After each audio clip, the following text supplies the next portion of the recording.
Hello, I'm Gary, and welcome to another episode of Physical Format Rock and Roll, where we talk about all things rock and roll and classic metal. And that's what tonight's episode will be, a classic metal one. This is an episode of Pick 3, where I pick my favorite 3 studio albums of a band, not greatest hits and not live albums. These are just studio albums. And this is a pretty cool episode, because it's one of my favorite bands, Iron Maiden. So, what 3 will I pick? Will they match up with yours? Let's see. Starting out from 3, going back to 1, my number 3 favorite Iron Maiden album, 7 Deadly Sins, 7 Ways to Win, 7 Holy Paths to Hell, and your trip begins. And your trip does begin, doesn't it? What an album. From 1988, Seventh Son of a Seventh Son. This album, the title was inspired by a book of the same name by Steve Harris, Seventh Son of a Seventh Son. They managed to combine inspiration from literature, folklore, movies, Aleister Crowley, and make a somewhat loosely based concept album that took them to new heights. This album incorporated keyboards seamlessly into the Iron Maiden sound, and they created what I consider to be a masterpiece at this time. They set the bar again. They set it high. They introduced prog metal. They had already been hinting on it, right, in previous albums. They kind of, this is a continuation of Somewhere in Time with that sound, but making it even better. Maiden had been working on this basically since Number of the Beast. They got to this point, a lot of people, and I'm not saying I do or whatever, but a lot of people consider this Iron Maiden's last great album. I think they've had some great stuff since then, but a lot of people consider this their last great album, especially of that era. The next album turned out to be trash, but anyway. Seventh Son of a Seventh Son was their 7th studio album, and it finally reached a end, in a way, of that era. It closed it out, and I think it took them a while to know what to do next. They had been slowly striving to this point, and in my mind, they never really did match it again. They did some great stuff, but they'd never quite reached the height that they did on this album. The opening, which I started to say part of the verses, and when it goes into Moonchild, is just fantastic. That is one of my all-time favorite openings of an album. When that thing gets started with the keyboards and then the guitar coming in there and just hitting on those notes, I love it. It still gets me going every time I hear that. I also think this album showed a little bit different side of Bruce Dickinson's singing on here. He was incorporating a more growl at times in his vocals, which was cool the way he did it, but also singing a little bit more at lower range at times, and showing a little bit different side in his vocals as opposed to screaming. Not that he doesn't still hit some of the higher notes and stuff, he does on this, but it's a little bit more sophisticated singing, and the songwriting itself is more sophisticated. It's one of those albums where no bad songs on it, and the production of it is great. Once again, Martin Birch is at the helm producing it, and it's pretty flawless. You would have thought that, saying, well, Iron Maiden is going to mix some keyboards in here and make a progressive metal album, that, well, maybe that sounds like a dumb idea, but it really isn't. It's a fantastic album, and I love it. That came in at number 3. Coming in at number 2 is Killers from 1981. This is a pretty aptly titled album, Killers, because basically that's what it did at the time. It slayed all the other bands of the new wave of British heavy metal with its beautifully controlled brutality that always maintains this sense of danger throughout this album. This is I don't know if I want to call it a coming out party for Iron Maiden, because obviously they had that fantastic debut album, but this was like, you know, another level. First of all, it sounds better, right? It's Martin Birch's first one that he produced for Iron Maiden, so it's already better. It's got this iconic album cover, right? This is like, you know, one of the most well-known heavy metal album covers of all time. And I mean, you know, yes, it's a horrible looking cover in a way, but I mean, it's fantastic. It fits the band at this time. It was the first album that they did with Adrian Smith on guitar, who already makes his presence known, and then it was also the last album that they did with Paul Di'Anno, and it really shows, I think, what Paul could do on this album. It's a great testament to how good he was at this time for Iron Maiden, but it also shows, you know, why they moved on from him. It starts out with Ides of March, right, which is kind of odd because it's an instrumental. It's a fairly short instrumental, but it's really cool, and it leads into Wrathchild, which is just one of the best songs that Iron Maiden, in my mind, has done. This is early Iron Maiden that is just fantastic. You know, this is the kind of album that, you know, you're going to want to open up a 6-pack of beer and chug it down while you're rocking out to this thing. The song Wrathchild, whether you're 25 or 55, when you're listening to it, if you don't have your horns up, rocking out to that song, you better check your pulse, son, because you might be dead. It's a fantastic, perfect song. Comes in with the bass and drums, and then the guitar come in. I love it. We've also got Murders in a Rue Morgue, Another Life, which is like a Thin Lizzy 70s sounding rock song. It's got a few of those on there.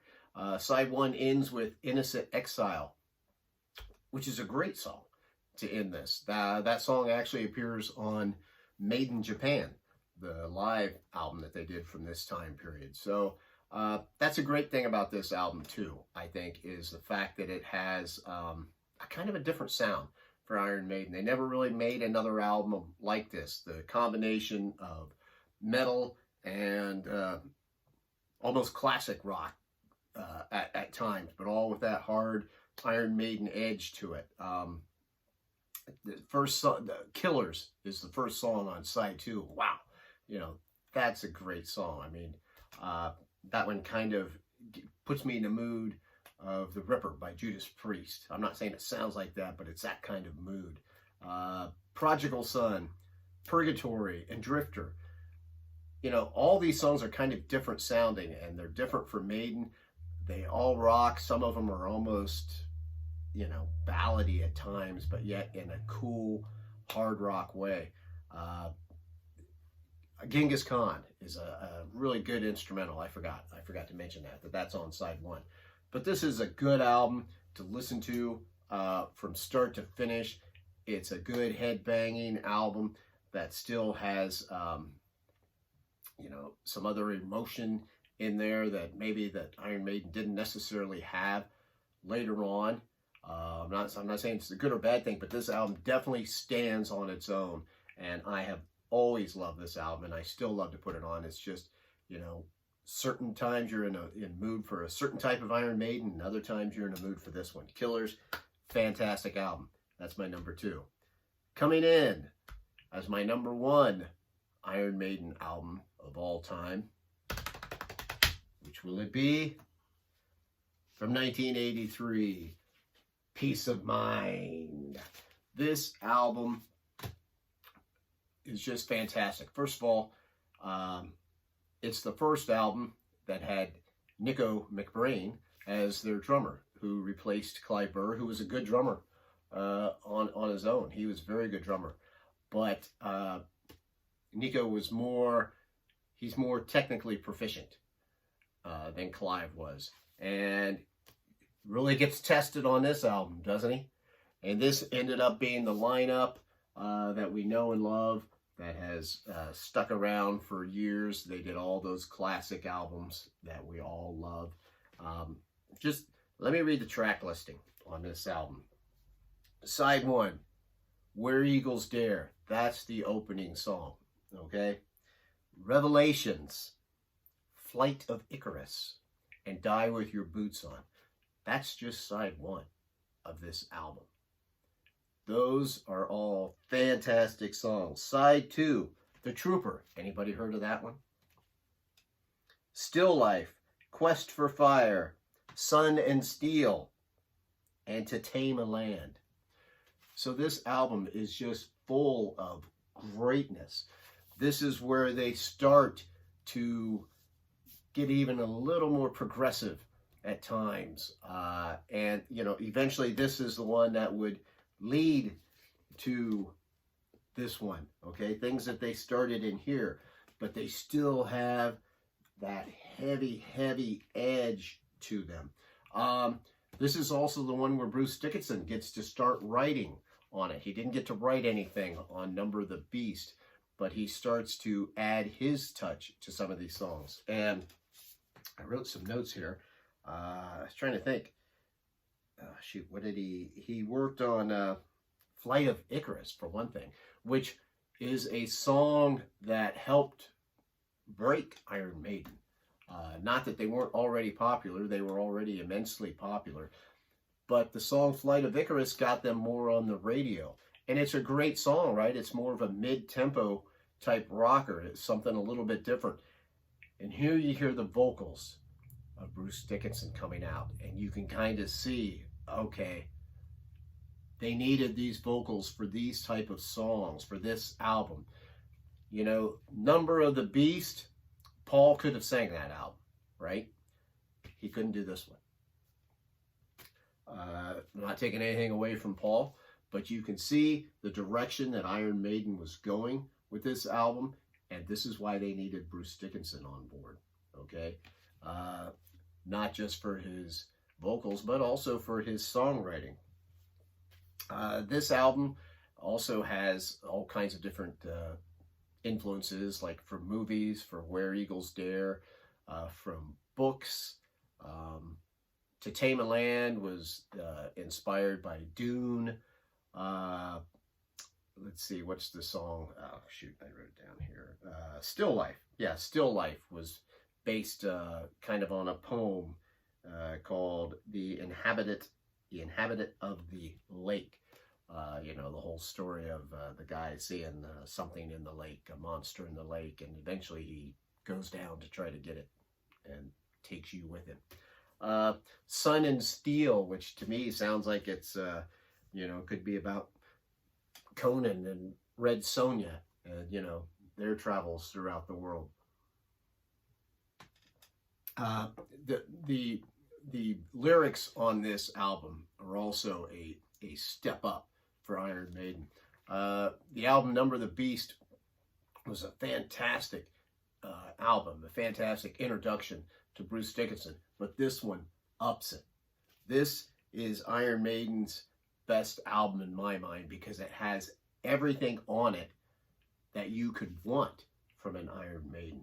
The only complaint I have about this album would be the song Quest for Fire. To me, that's kind of the weak point, and it starts out with one of the dumbest lines ever. In a time when dinosaurs walk the earth. It's just corny. It's stupid. You know, I mean, I don't know. That obviously has to be a Steve Harris line there.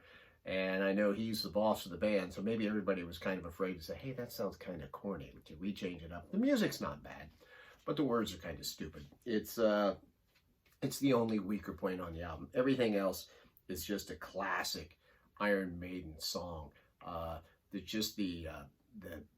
The tempo changes that go on in these songs, the different styles of singing, the guitar playing, the solos seem to have more merit to them.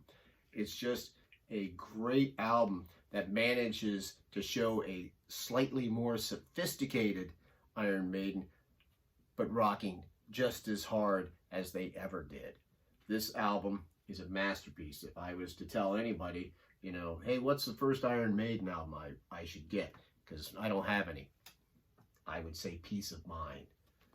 Another great cover, too, with Eddie in the insane asylum and he's locked up. And, of course, you know, you have the spelling of peace of mind, not, you know, like, you know, I have peace of mind. It's a piece of a mind, which is, you know, leads to that cool inside picture where they're all sitting down to eat a brain or whatever they're doing. They all look so serious in it. Production is great. This was a step up in production in my mind from this album and Number of the Beast. They went up again with this. So those are my top 3 Iron Maiden albums. I could go on and on about this, but you know, gotta cut this video off. So I'm curious what you guys think. What are your favorite Iron Maiden albums? And by the way, I made this 3. Okay, pick 3 because that's tougher. That means I have to leave off some Iron Maiden albums that I love. I think it makes it really hard and tricky to do. It just, you know, it makes you really think about what your top 3 are. Yeah, I could do my top 10 albums, and then I could just, you know, list everything I really love, and I get to talk about everything. But, you know, if you pick your top 3, see if you can do that. It's kind of tricky. I'm really looking forward to hopefully seeing some comments on this episode. And as always, I would love anybody to subscribe to this channel. That's fantastic. We've got the Twitter page of Physical Format Rock and Roll, and we have the Facebook page of Physical Format Rock and Roll. So by all means, go out there, check those out, say hi, whatever. It's great. And until the next time, up the irons.